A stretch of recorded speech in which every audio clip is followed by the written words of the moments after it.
Voilà, on fera un zoom dessus. Oh, j'en ai eu. Do amigo, Pelé. Jackie, bienvenue. Merci. Merci. Ça me fait plaisir. Vas-y, présente-toi un petit peu. Alors, voilà, tout à fait. Je m'appelle Jackie Barrault, exactement. Je suis né à Angers, en France. J'ai fait mon apprentissage à Angers, à côté d'Angers, Montreuil-Juigné. J'ai voyagé. Après mon apprentissage, je suis parti en Angleterre. J'ai travaillé au Savoy Hotel à Londres. Donc, t'es bien. Oui, c'était bien. Mais c'était pas si bien payé que ça. Voilà. Voilà, chaque fois les filles me disaient mais change de métier parce que c'était sous-payé. Mais on allait pour le papier. Ouais. Après, je suis parti. Je suis exactement parti. Ben, j'ai fait l'armée à Côte-Quidan, Bretagne, une année, sympathique. Je suis allé après à l'hôtel de la paix. J'ai travaillé avec le chef de Nazis à Genève, exactement. Très bien. Et c'est là que j'ai rencontré le fameux l'anecdote, Monsieur Pelé, le footballeur. Et comment t'es venu à aller en Thaïlande en fait? Comment je suis venu ici? Pur hasard, j'ai connu ma femme, et maintenant ça va faire presque 20 ans. Je l'ai connue en Suisse. D'accord. Comme j'ai travaillé longtemps en Suisse, je l'ai connue en Suisse, à Lausanne. Donc toi, c'est parce que tu as rencontré une femme thaï en Suisse quand tu travaillais que finalement tu t'es dit Tout à fait. Voilà, je suis venu ici. Mais la première fois que je suis venu ici, il faut que je vous raconte une anecdote. Quand je suis venu ici… C'était il y a quelle année ou… Je sais même pas, ça fait plus de 15 ans, 16 ans, 17 ans. 17 ans 17 ans, je pense. La première fois que je suis venu ici, ma femme était venue avant et moi je suis arrivé après. Mais moi je ne savais pas le temps qu'il faisait en Thaïlande. Alors je suis venu en doudoune. D'accord. Voilà. Alors à l'aéroport, je peux vous dire, ils rigolaient de moi. J'avais une grosse moumoute. Voilà. Et vu le temps qu'ils sont foutus de ma poire, les Thaïs, je dis bah voilà, j'ai pas compris. Et j'ai tout enlevé. Voilà, j'avais plus de voilà. Puis autrement, je suis venu ici, puis ça m'a plu. Les gens, ils étaient souriants, tout ça, les Thaïlandaises souriants, les Thaïs super sympas.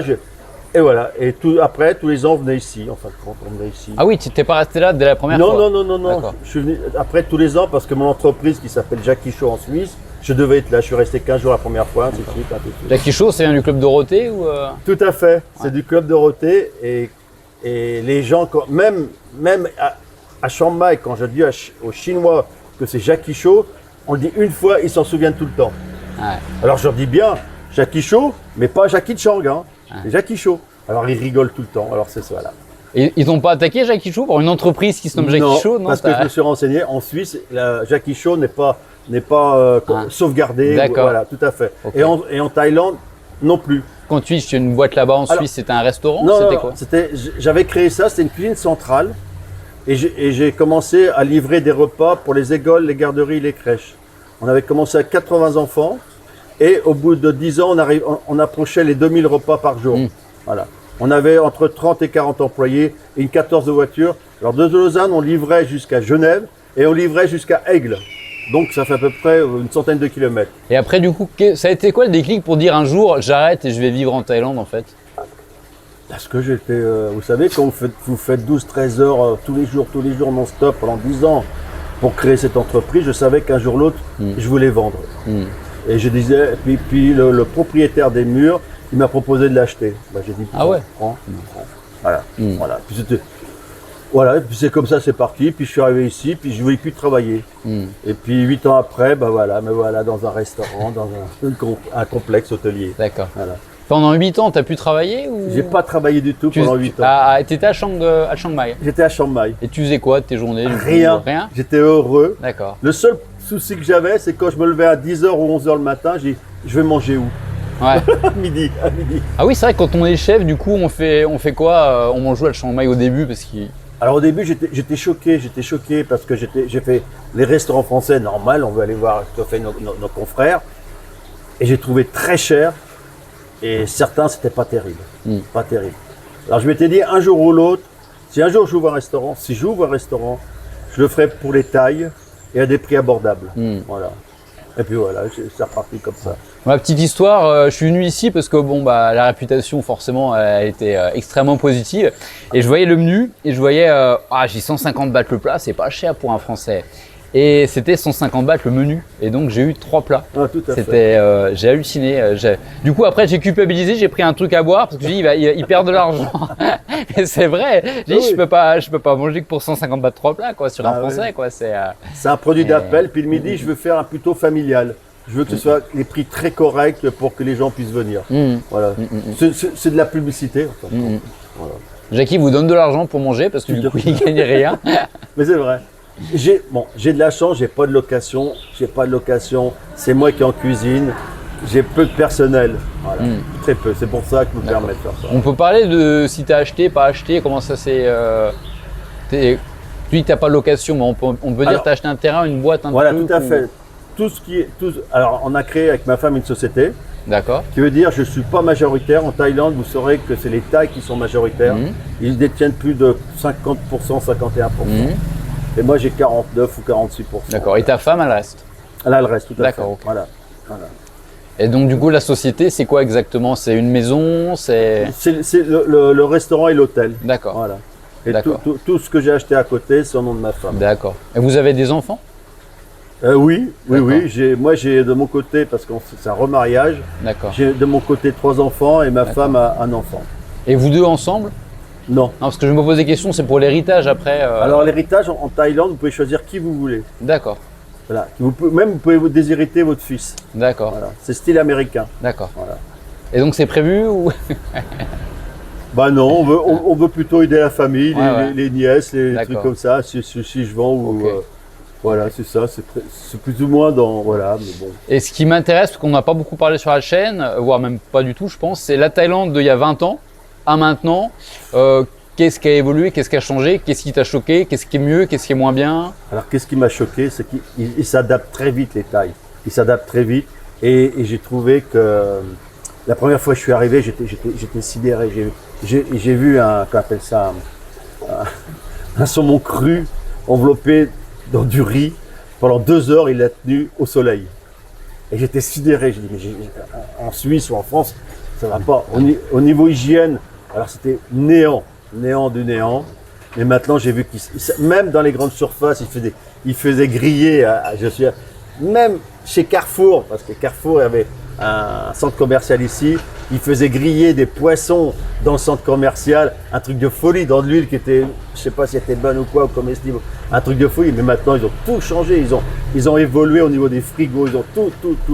Ils s'adaptaient vite. Hein. Donc l'évolution, la propreté, l'hygiène sur la nourriture. Énorme. D'accord. Et il faut bien se dire que le Thaï, c'est quelqu'un de propre sur lui. Tout le temps, il est propre. C'est un truc de folie. L'hygiène pour eux, voilà, c'est un autre monde. Ils sont toujours propres sur eux. Même s'ils vivent dans une petite maison qui est insalubre pour nous, mais vous les voyez dehors, vous dites, putain, ils sont bien habillés, tout ça. C'est surprenant. Voilà. C'est une autre mentalité. C'est bouddhiste, attention. C'est pas catholique. Pour ceux qui ont suivi l'histoire avec Dédé et Marine, c'est vrai que Dédé qui habite à Shanghai dans les bambous, les rizières et tout, je l'avais croisé une fois au centre-ville, il avait le jean qui allait bien, le t-shirt qui allait bien, beau gosse, alors que toute la journée il va dans la jungle, il va dans la rizière et j'ai reconnu parce que bon, c'est la même tête, mais il était vraiment bien habillé, vraiment en mode beau gosse. Non, c'est surprenant, surprenant. Pour vivre en Thaïlande, il faut faire comme attention, hein, parce qu'il y a quand même... comme dirais-je, entre Phalans, s'ils peuvent se voler, ils se volent. Hein. Attention avec ça. Faut faire. Vous avez de l'argent, doucement. Venez en vacances la première fois. Après, vous revenez deuxième fois, 3-4 mois. Parce que les gens disent qu'il faut se méfier des Thaïs, mais toi, tu penses aussi qu'il faut se méfier des autres étrangers. Tout à fait aussi. Tout à fait. Ah, bah j'ai vu des trucs, voilà, trucs de folie ici. C'est surprenant. D'accord. Voilà. T'en parleras pas du coup. Non, il faut m'éviter, mais je dis quand même faites attention. Il y a des bons et des mauvais partout, mais faites attention quand même. Quand vous arrivez, venez la première fois pendant 3 mois, voir comment que ça se passe. Louez un studio ou un truc comme ça. Après, vous revenez 6 mois et après, vous prenez la décision. Voilà. Parce que c'est quand même, au début, c'est pas si facile que ça. Hein. Parce qu'on a quand même une mentalité française ou suisse, on est totalement différents. D'accord. Et les prix du coup en 20 ans, toi, est-ce que tu pourrais acheter ce que tu as maintenant? Non, impossible. À l'heure actuelle, tout ce qui est matériaux de bâtiments coûte une fortune ici. Le fer, tout ça, ça a doublé ou même triplé. C'est à cause de quoi? Du Covid, de la demande? Je pense que ça vient de Chine et puis tout d'un coup, ils ont arrêté dû au Covid, ils ont arrêté de travailler et puis tout d'un coup, il y a une demande énorme, alors ça a flambé. Et je crois que récemment, ça a passé à la bourse, c'est pour ça que ça flambe dans tous les sens. Autrement, le terrain Chiang Mai même coûte très très cher. 20 ans après, ça a doublé, ça a triplé. Ah ouais, moi je dis chaque année, ça prend à peu près entre 10 et 15%. Hmm. Voilà. Ah oui, c'est un bon investissement du coup, Ouais, tout à fait. le terrain en Thaïlande. Ah oui, bah, tout dépend. Comme moi, je suis à Chiang Mai. Pour dire un exemple, là, je viens d'acheter un endroit, un petit hôtel que j'ai tout cassé. Ça m'a coûté 143 € le mètre carré. Hmm. C'est quand même cher. Pour... Tout compris, le terrain, le cassage ou Non, que le bâtiment. que le terrain. En fin de compte, le terrain, parce que le bâtiment, Oui. je l'ai rasé, tout ça pour D'accord. faire. Voilà. Mais pour moi, c'est énorme. Et un tac, ça doit être. Hmm. Hein. Et voilà, ici le problème c'est qu'on est dans Chiang Mai. Vous sortez de Chiang Mai, vous avez des trucs vraiment très bon marché. Hein, vous pouvez acheter une maison, je dirais aller à 70 000, vous avez une maison, 70 000 €. Euros, ouais. Vous avez une belle maison, vous avez du terrain, tout ça, vraiment le truc bien. Voilà. Mais à Chiang Mai, non. Ils ont compris que leur terrain coûte une fortune. Et même entre eux, entre familles, ils se bagarrent pour le terrain. L'évolution des mentalités aussi, en 20 ans, comment ça a évolué la Thaïlande en fait? Enfin, surtout Chiang Mai pour toi finalement. Alors je me suis aperçu, Chiang Mai, il y a des autoroutes partout, il y a un truc de folie à l'extérieur de Chiang Mai, ça n'arrête pas de pousser. Il y a plus de population qu'avant. Ah oui, on voit, puis ils achètent tous des maisons tout autour. Et c'est des Thaïs, des Chinois, des étrangers. C'est que Bangkok, on pense que d'ici 10 ans, 20 ans, il y aura de l'eau. Oui, c'est sûr. Voilà, ils seront baignés dans l'eau, ça fera une piscine. Et il y a beaucoup de gens de Bangkok qui achètent à Chiang Mai.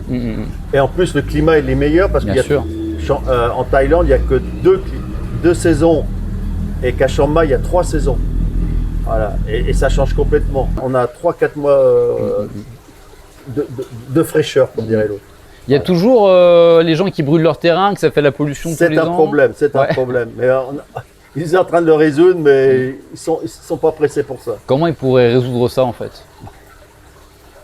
Leur mettre des amendes. Ouais. Voilà. Ils ont des cadastres, ils savent à qui appartient le terrain, ils discutent pas, puis terminé. Là, ce serait vite réglé. Ou leur donner des subsides pour qu'ils brûlent pas ou ils ont des solutions, mais je sais pas comment ils vont se décider à le mettre en place. Quand je suis arrivé la première fois, tout d'un coup, je vois le feu rouge, je vois ma femme, elle regarde à droite, à gauche, pouf, elle avance. Je dis mais attends, il y a un feu, mais il y a personne. En Thaïlande, c'est comme ça, on avance. Ah bon? Ah bon? Oh bah ici, les passages piétons, ça n'a pas changé. Hein. C'est toujours la voiture qui est le maître. Hein. Ah ouais? Ah ouais, ici. Même maintenant? Ah, même maintenant. D'accord. Attention à ça. Hein. Attention à ça. Ils sont moins stressés qu'en Europe. Voilà, ils sont moins stressés, les gens. Bon, Bangkok, c'est différent, mais Chiang Mai, ils sont moins stressés. Ils sont. Et j'aime bien. Parce que Chiang Mai, ils ont encore le. Comment dirais-je? Ils savent le prix. Ouais. Que vous allez dans le nord de la Thaïlande, c'est vraiment des gens simples. Ouais. Et moi, j'aime ces gens-là. Voilà, je discute avec eux, je prends des photos avec eux parce qu'on est un porte-bonheur pour eux. Quand ils voient un homme blanc, c'est un porte-bonheur, c'est un signe pour eux peut-être qu'ils vont être riches. Alors ils prennent en photo, je leur fais voir les photos, tout ça. C'est vraiment dans un mariage, j'étais en Birmanie, j'étais au Laos, j'étais à Chiang Mai, en Thaïlande. Et pareil, quand il y avait un mariage, je m'arrêtais et je demandais pour prendre des photos. C'était la fête. Maintenant, je sais pas, ça fait un sacré bout de temps, j'ai pas fait ça. Tu penses que ça vient d'où cette histoire de l'homme blanc et riche? Les influences, ça va être quoi? Je pense que ça, en fin de compte, c'est leur mentalité bouddhiste, l'éducation qu'ils ont reçue des moines. Et je pense que c'est ça. Et n'oubliez pas qu'il y a quand même 20 ou 30 ans en arrière, il n'y avait pas d'internet, il n'y avait pas tout ça. Donc les gens qui arrivaient là, un homme blanc, ils n'avaient jamais vu ça. Et je pense que 30 ans en arrière, il y avait une rue qui avait goudronné et tout autour, c'était de la terre. Hein. Et même encore à l'heure actuelle, il y a des endroits, c'est que de la terre. D'accord. Voilà, c'est un autre monde. Bon, puis tu m'as dit qu'en Suisse, tu avais rencontré des célébrités? Oui, j'ai rencontré des célébrités. Bah, notre Mister Pelé, mon petit footballeur. Bah, raconte un peu, Pelé. Ah, Pelé, c'est comme une anecdote. Quand j'ai travaillé avec le chef d'Onassis, qui veut dire le chef d'Onassis, sa femme, c'est celle qui s'est mariée avec le Kennedy. D'accord. Parce qu'il s'est divorcé entre-temps, qui veut dire que c'était une sommité. C'était un armateur grec. Et un jour, il vient manger. Et puis, vous savez que dans les anciennes cuisines, dans ces anciens hôtels, c'est toujours tout en bas, qui veut dire au rez-de-chaussée, tout en bas. Et on reçoit par le pass un bon marqué une coquille Saint-Jacques. Bon, le chef, il me dit, Jackie, tu fais la coquille Saint-Jacques? Je fais la coquille Saint-Jacques, j'envoie. 5 minutes après, on reçoit par le pass. Monsieur Pelé a super aimé, est-ce que vous pourriez en faire une deuxième? Alors là, le chef, il a dit à Jackie, tu te pousses, c'est moi qui vais le faire. Et entre-temps, j'ai le pâtissier, il me dit, Jackie, si tu veux, on peut te faire signer un autographe, parce que c'est toi qui as fait la coquille Saint-Jacques la première, on peut te faire. Je dis, mais c'est pas possible. Il me dit, si. Alors ils ont pris une assiette, ils ont mis une serviette, ils ont mis ma toque, et ils ont été dans sa suite pour demander un autographe. L'anecdote était comme ça. Et tu savais pas que c'était Pelé quand tu avais fait. Pas du tout. Et c'est qu'après qu'on a su que c'était Pelé. Et t'as la toque là? Oui, bah voilà. T'as encadré en plus? Ah bah tiens, bah oui, voilà, tu vois, elle est là. D'accord. On va la mettre là, tu vois. Ouais, je pense qu'on va bien la voir là. Là, on fera un zoom dessus. Oh, j'en ai eu. Do Amigo, Pelé. J'ai fait de la cuisine avec Peter Ostinov, j'ai fait des trucs vraisemblables. J'étais même été dans un endroit qui avait avec mon chef qui a eu le prix Tétinger, donc c'était le meilleur chef de cuisine au monde. Ah ouais? Ça s'appelle Monsieur Claude Le Boutin, qui était à Nyon. Et je me suis retrouvé à 24 ans chef de cuisine. Et ça, c'était trop vite, Et là, j'étais professeur dans une école privée, à l'école du Valentin, professeur et chef de cuisine. Et là, j'avais des élèves. Alors là, chaque année, on partait soit on allait manger au beau rivage à Lausanne, ou alors je faisais dire les télés. Ils venaient nous filmer. Alors les enfants, au début, ils rigolaient, mais à la fin, ils rigolaient pas. Parce qu'ils n'étaient pas d'accord. Les prises, il fallait refaire 3-4 fois la reprise. Reculer, avancer, reculer. Mais des trucs de folie, c'était des bons souvenirs. Puis à 40 ans, j'ai eu un flash, j'ai fait à manger pour les enfants. Puis c'est là, grâce à eux, tous les matins, je me lève, merci beaucoup. C'est grâce à eux, j'ai gagné beaucoup d'argent. T'as quelque chose à rajouter? Non. Pour celui qui voudrait peut-être se lancer en cuisine ou aller en Thaïlande? Celui qui veut me verser de l'argent sur mon compte, oui, j'ai un compte, oui, tout à fait. Il n'y a aucun problème. Jackie Chaud. Tu conseillerais aux gens de partir en Thaïlande, s'installer ou? Oui. Oui.